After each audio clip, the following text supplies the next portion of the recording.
வணக்கம் நண்பர்களே. இந்த உலகத்துல ஜெயிக்கிறதுக்கு உங்களுக்கு என்ன தேவைன்னு நினைக்கிறீங்க? அழகு தேவையா? பணம் தேவையா? இல்ல பெரிய படிப்பு தேவையா?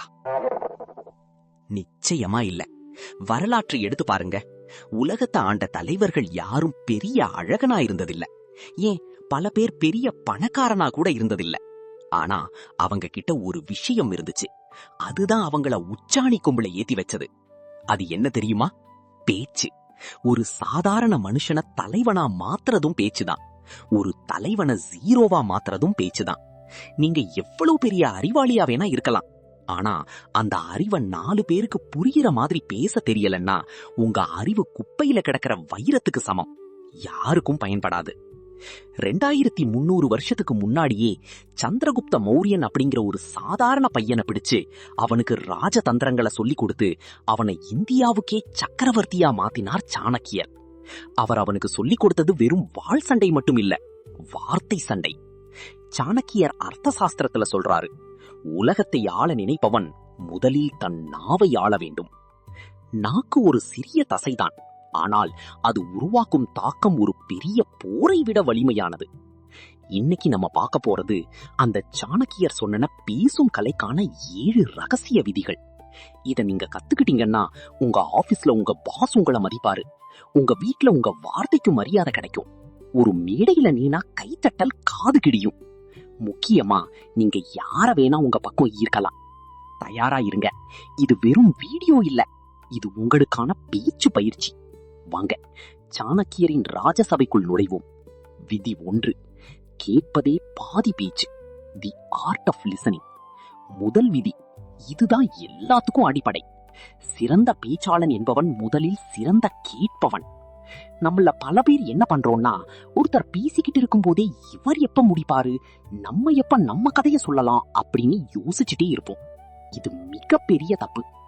சாணக்கியர் சொல்றாரு, எதிராளி என்ன சொல்கிறான் என்பதை கூர்ந்து கவனி. அவன் வார்த்தையில் இல்லை, அவன் மனதின் ஓட்டத்தில் தான் உண்மை இருக்கும். நீங்க ஒருத்தர் கிட்ட பேசும்போது அவங்க கண்ணை பார்த்து முழு கவனத்தோட கேளுங்க. நடுவுல குறுக்கிடாதீங்க. நீங்க அப்படி கேட்கும்போது அவங்க மனசுல ஒரு எண்ணம் வரும், பரவாயில்லையே நம்ம பேச்சை இவ்ளோ மதிச்சு கேக்குறாரேன்னு. அந்த நிமிஷமே அவங்க உங்களை நம்ப ஆரம்பிச்சிருவாங்க. நீங்க பேசாமலேயே அவங்கள உங்க பக்கம் எடுக்கிற முதல் தந்திரம் இதுதான். அவங்க பேசி முடிச்சதும் அவங்க சொன்னதுல இருந்து ஒரு சின்ன பாயிண்டை எடுத்து பேசுங்க. நீங்க சொன்னது சரிதான் சார், ஆனா அப்படின்னு ஆரம்பிங்க. அப்போ அவங்க உங்க பேச்சு வேத வாக்கா கேட்பாங்க. சோ விதி எண் 1, வாய மூடுங்க, காதை திறங்க, எதிராளியின் மனசை படிங்க, அப்புறம் உங்க வார்த்தையை விடுங்க. விதி 2, இனிமை எனும் ஆயுதம். ஸ்வீட்னஸ் இன் ஸ்பீச். இரண்டாவது விதி, இது ரொம்ப முக்கியம். இனிமை. சிலர் இருப்பாங்க, நான் எப்பவுமே உண்மையதான் பேசுவேன், மூஞ்சில அடிச்ச மாதிரி பேசுவேன்னு பெருமையா சொல்லுவாங்க. ஆனா சாணக்கியர் என்ன சொல்றார் தெரியுமா? சத்தியம் பேசுவது தர்மம் தான், ஆனா கசப்பான சத்தியத்தை இனிமையாக பேசுவதே ராஜதந்திரம். காட்டில் நீராக இருக்கும் மரங்கள் தான் முதலில் வெட்டப்படும், கோணலாக இருக்கும் மரங்கள் தப்பிக்கும். அதே போல அளவுக்கு மீறிய முரட்டுத்தனமான பேச்சு உங்களுக்கு எதிரிகளை தான் உருவாக்கும். கசப்பான மருந்த குழந்தைங்க குடிக்க மாட்டாங்க, அதுல கொஞ்சம் தீன் கலந்து கொடுத்தா குடிப்பாங்க. அதே மாதிரிதான் உண்மையும். நீ செஞ்சது தப்புடா முட்டாள்னான்னு சொல்றதுக்கும், தம்பி நீ நல்ல முயற்சி பண்ணிருக்க, ஆனா இந்த இடத்துல இப்படி செஞ்சிருந்தா இன்னும் சிறப்பா இருந்திருக்கும்னு சொல்றதுக்கும் வித்தியாசம் இருக்குல்ல. ரெண்டுமே ஒரே விஷயம்தான், ஆனா சொல்ற விதம் வேற. முதல் விதத்துல அவன் உங்க எதிரியா மாறுவான். அதுதான் சாணக்கிய தந்திரம். விதி 3, இடத்தை அறிந்து பேசு. Context awareness.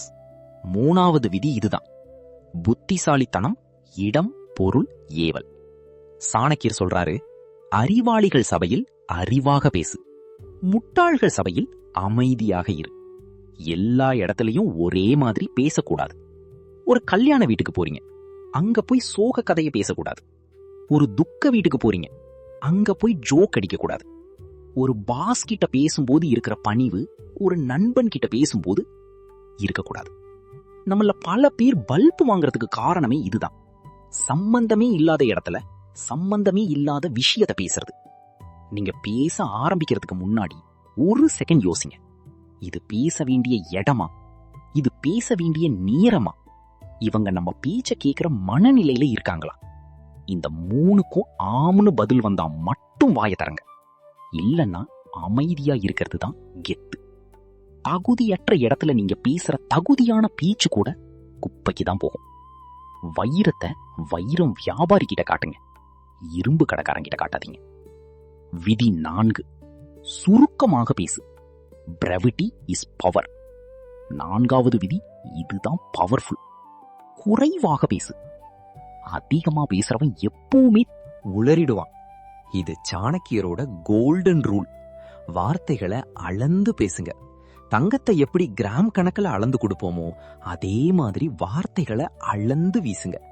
நீங்க மணிக்கணக்கா பேசுறத விட நச்சுன்னு 4 வார்த்தை பேசினா அது மனசுல பதியும். சாணக்கியர் சொல்றாரு, முட்டாள்கள் தான் அதிகம் பேசுவார்கள், அறிவாளிகள் மௌனத்தை ஆயுதமாக பயன்படுத்துவார்கள். தேவைக்கு அதிகமா ஒரு வார்த்தை கூட பேசாதீங்க. நீங்க பேசும்போது ஒவ்வொரு வார்த்தையும் ஒரு குண்டு மாதிரி இருக்கணும். அதுக்கு வெயிட் இருக்கணும். வளவளன்னு பேசுறவங்களை யாருக்கும் பிடிக்காது. எப்படா இவன் முடிப்பான்னு நினைப்பாங்க. ஆனா கம்மியா பேசுறவங்க வாயை திறக்கும் போது எல்லாரும் நிமிர்ந்து உட்காருவாங்க. இவர் என்ன சொல்ல போறாருன்னு ஆர்வமா பாப்பாங்க. உங்க பேச்சுக்கு மதிப்பு வேணும்னா உங்க வார்த்தைகளை சிக்கனமா செலவு பண்ணுங்க. விதி 5, ரகசியம் காத்தல். Guard your secrets. 5வது விதி இதுதான் உங்க பாதுகாப்பு கவசம். ரகசியம். பேசும் கலையில இது ரொம்ப முக்கியம். பேசுறது மட்டும் கலை இல்ல, எதை பேசக்கூடாதுன்னு தெரிஞ்சு வச்சிருக்கிறதும் கலைகளே தான். நம்மள பல பேர் ஆர்வ கோளாறுல எல்லாத்தையும் எல்லார்கிட்டையும் சொல்லிடுவோம். என் சம்பளம் எவ்வளவு தெரியுமா, எனக்கு வீட்டுல என்ன பிரச்சனை தெரியுமா, என் அடுத்த பிளான் என்ன தெரியுமா. சாணக்கியர் எச்சரிக்கிறார், உன் ரகசியம் உன் தொண்டைக்குழி வரைக்கும் தான் இருக்கணும். அது பற்களை தாண்டி வெளியே வந்துட்டா அது உனக்கு யமன். உங்க பலவீனத்தை யார்கிட்டையும் சொல்லாதீங்க. உங்க வருங்கால திட்டத்தை யார்கிட்டையும் சொல்லாதீங்க. ஏன்னா இன்னைக்கு நண்பனா இருக்கிறவன் நாளைக்கு எதிரியா மாறலாம். அன்னைக்கு நீங்க சொன்ன ரகசியம் உங்களுக்கு எதிரான ஆயுதமா மாறும். ஒரு சிறந்த பேச்சாளன் தன்னை ஒரு திறந்த புத்தகமா காட்டிக்க மாட்டான். அவன்கிட்ட ஒரு மர்மம் இருக்கும், ஒரு புதிரான தன்மை இருக்கும். எதை சொல்லணுமோ அதை மட்டும் சொல்லுங்க. எதை மறைக்கணுமோ அதை சாமர்த்தியமா மறைங்க. அதுதான் ராஜதந்திரம். விதி 6, உடல் மொழி எனும் மேஜிக். Body language. 6வது விதி உடல் மொழி, பாடி லாங்குவேஜ். பேச்சுங்கிறது வெறும் வாய் வார்த்தை மட்டும் இல்ல, உங்க உடம்பும் பேசுது. நீங்க பேசும்போது குனிஞ்சிட்டு பேசுறீங்களா, நகத்தை கடிச்சிட்டு பேசுறீங்களா, வேற எங்கேயோ பார்த்துட்டு பேசுறீங்களா? அப்படின்னா நீங்க என்னதான் அறிவாளியா பேசினாலும் யாரும் உங்களை நம்ப மாட்டாங்க. இவனுக்கு இசை, பயம், இவன் பொய் சொல்றான்னு நினைப்பாங்க. சாணக்கியர் சொல்றாரு, சிங்கத்தின் பார்வை எப்படி தீர்க்கமா இருக்குமோ அப்படி இருக்கணும் பார்வை. எதிராளி கண்ணை நேரா பார்த்து பேசுங்க. முதுக நேரா வச்சு நிமிர்ந்து நின்னு பேசுங்க. கைகளை பயன்படுத்துங்க. சிரிச்ச முகத்தோட பேசுங்க. அந்த தீர்க்கமான பார்வைதான் உங்க மேல ஒரு நம்பிக்கையை உருவாக்கும். இவ சொல்றதுல ஒரு பாயிண்ட் இருக்குப்பா, இவன் ஒரு ஆளுமைன்னு அவங்கள நம்ப வைக்கும். உங்க வார்த்தையை விட உங்க கண்கள் அதிகமா பேசணும். விதி 7, கேள்வியால் மடக்கு. The art of questioning. கடைசி மற்றும் 7வது விதி இதுதான் விவாதத்துல ஜெயிக்கிற டெக்னிக். கேள்வி கேள். யாராவது உங்களை மடக்கி கேள்வி கேட்டா பதில் சொல்ல தடுமாறாதீங்க. பதிலுக்கு ஒரு புத்திசாலித்தனமான இசை. கேள்வியை கேளுங்க. சாணக்கியர் சொல்றாரு, சரியான கேள்வி பாதி விடைக்கு சமம். உதாரணத்துக்கு, நீங்க ஏன் இன்னும் இந்த வேலையை முடிக்கலன்னு ஒருத்தர் கோவமா கேட்கிறாரு. நீங்க உடனே மன்னிச்சிருங்க சார்னு சொல்லாதீங்க. சார், இத சிறப்பா முடிக்கணும்னு நினைச்சேன், அதுக்கு இன்னும் கொஞ்சம் டைம் தேவைப்பட்டுச்சு. அவசரமா முடிச்சு சொதப்பணுமா இல்ல டைம் எடுத்து சரியா பண்ணணுமான்னு ஒரு கேள்வி கேளுங்க. இப்போ பந்து அவங்க கோட்டுக்கு போயிடும். அவங்க யோசிக்க ஆரம்பிப்பாங்க. அந்த கேப்ல நீங்க ஜெயிச்சிடலாம். சரியான நேரத்துல சரியான கேள்வியை கேட்க தெரிஞ்சவன் தான் விவாதத்துல ஜெயிப்பான். முடிவுரை. வார்த்தையே வாழ்க்கை. நண்பர்களே, 15 நிமிஷம் நாம ஒரு பெரிய பயணத்தை முடிச்சிருக்கோம். பேச்சுங்கிறது சாதாரண விஷயம் இல்ல, அது ஒரு தவம், அது ஒரு கலை.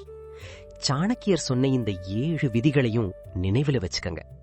காது கொடுத்து கேளுங்கள், இனிமையாக பேசுங்கள், இடமறிந்து பேசுங்கள், சுருக்கமாக பேசுங்கள், ரகசியம் காத்து பேசுங்கள், கண் பார்த்து பேசுங்கள், கேள்வி கேட்டு பேசுங்கள். இத மட்டும் நீங்க கடைபிடிச்சு பாருங்க. உங்க பேச்சுல ஒரு மாற்றம் தெரியும். உங்க மேல ஒரு மரியாதை வரும். யாரும் உங்களை சாதாரணமா எடை போட மாட்டாங்க. உங்க நாக்கு உங்க